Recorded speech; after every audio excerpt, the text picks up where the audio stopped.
Hi යාළුවනේ. අද අපි කතා කරන්නේ බර්මියුඩා ත්‍රිකෝණයේ අභිරහස පිළිබඳව. ඉතින් ඔයා තාමත් අපේ channel එක subscribe කරලා නැත්නම් දැන්ම channel එක subscribe කරන්න. එහෙනම් වැඩි කතා නැතුව යමු අපි වීඩියෝ එකට.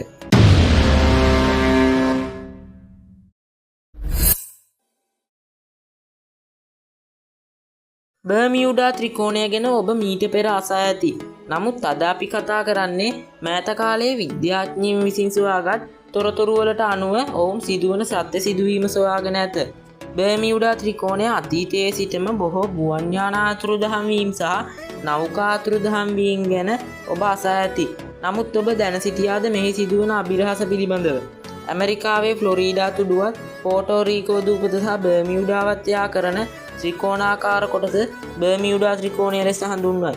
බොහෝ පිරිසක් කියන්නේ මෙම ප්‍රදේශයේ පිටසක්වල ජීවීන් මගින් අභිරහස් දේවල් සිදුවන බවයි. නමුත් ඒ සත්‍ය කතාවක් නොවේ. මෙහි සත්‍ය සිදුවීම පිළිබඳව දැන් අපි කතා කරමු.